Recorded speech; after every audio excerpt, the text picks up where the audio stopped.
Hi, and welcome to another episode of Hot Takes with me, the Silver Fox. And so there we have it, the last of the SNP televised debates. It was, of course, a little bit boring because it was on the BBC.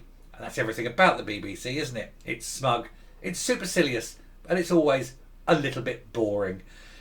I think the policy wonks and apparatchiks must have had a very stern word with the three candidates, wagged an admonishing finger in their faces, and told them not to fight each other and not to damage the party.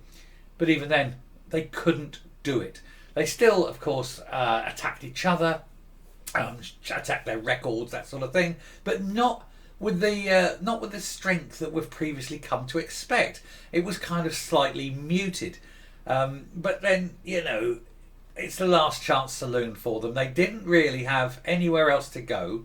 They can't keep repeating the same old mantras of you failed, you failed, you failed in the three different jobs you've had, and him going, well, at least I've had them, because they've done that to death. There is nowhere else for them to go. So it gave them their last chance to shine, and they didn't grab it.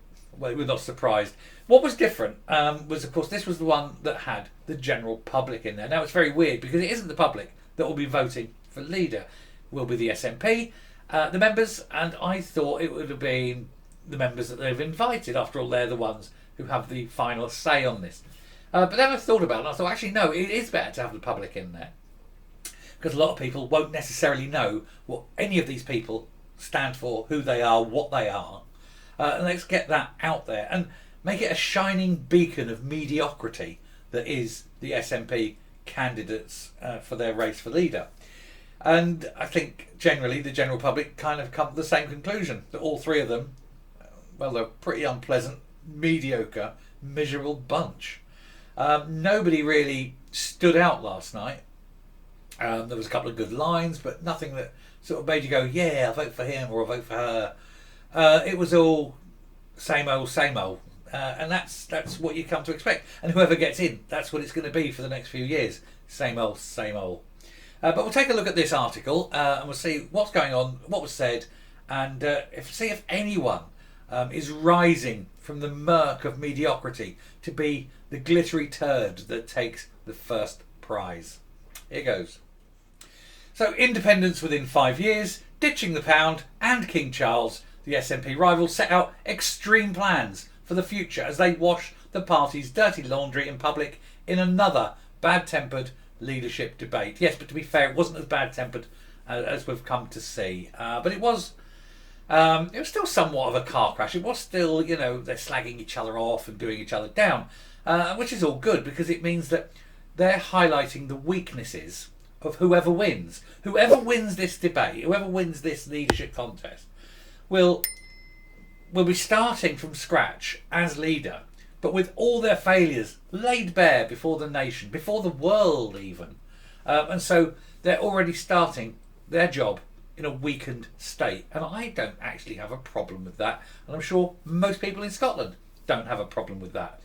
And I'm sure that people interested enough to watch this video already know how awful they are anyway. But we'll carry on. Hamza Yousaf, Kate Forbes and Ash Regan all took part in a BBC debate. It was the last televised event before the winner is announced on the 27th of March. Winner is a very strong word. And the emergent turd, I think, is announced on the 27th of March. And we all know, kind of thing, if we're right, that it's already been decided, and there'll be a bit of a stitch up. And we know who's already kind of won it, don't we?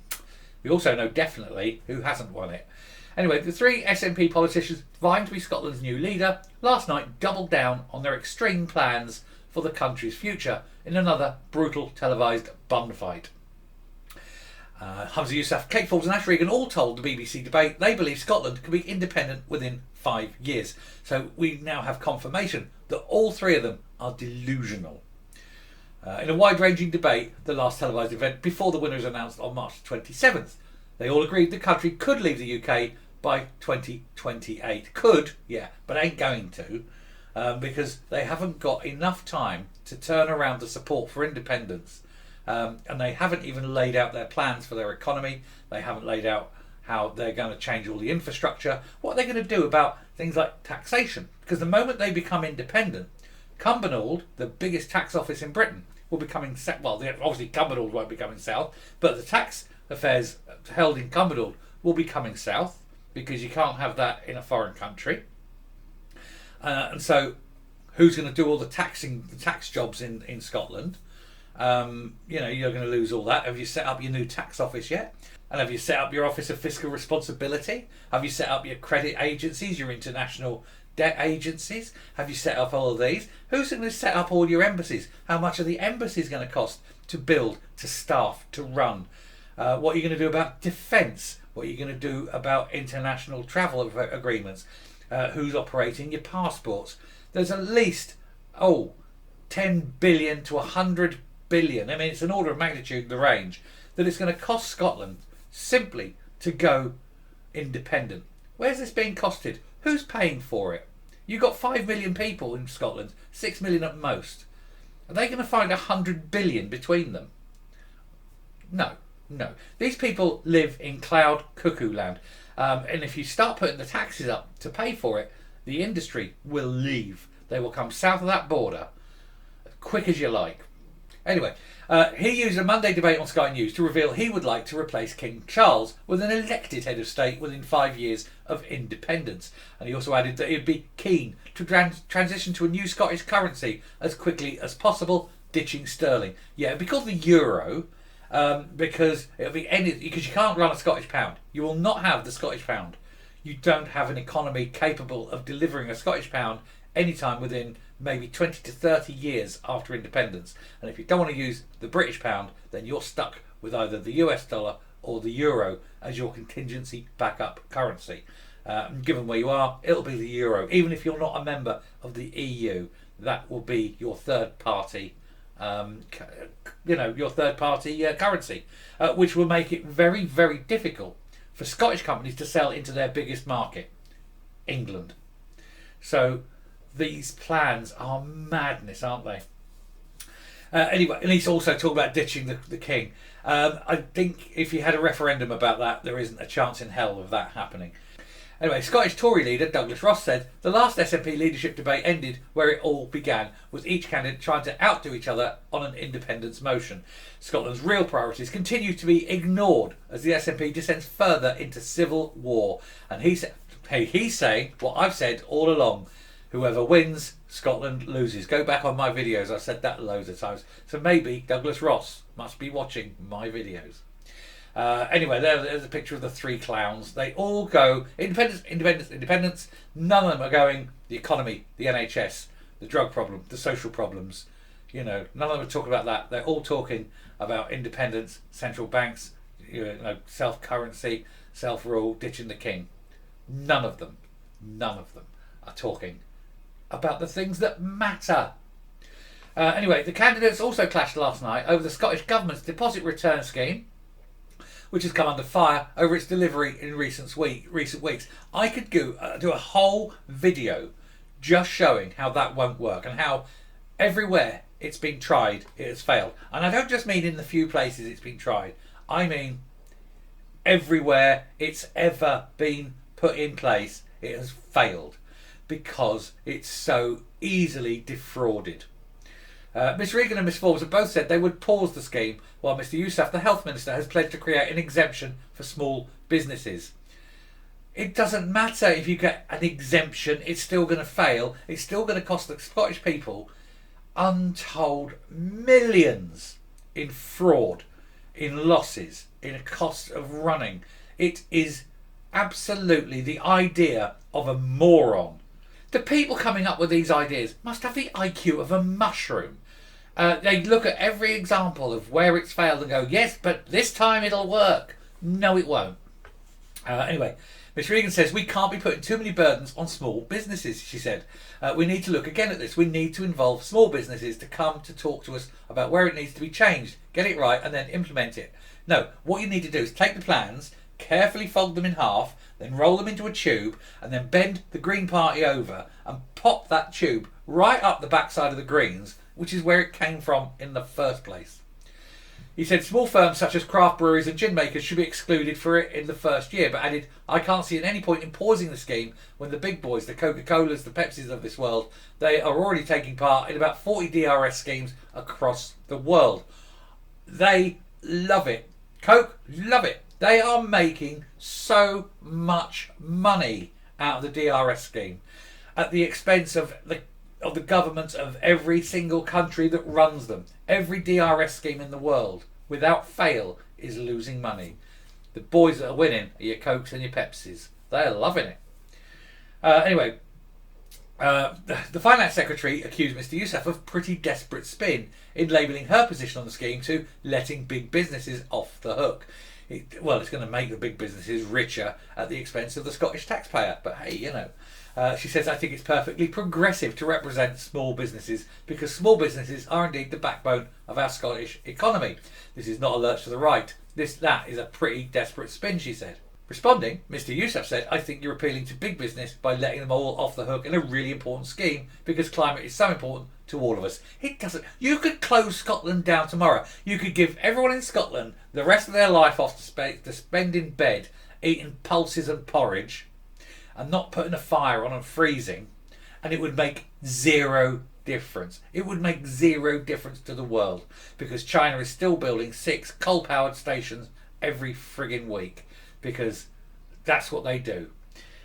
You take China and America and India. They're the big 3 polluters of the world.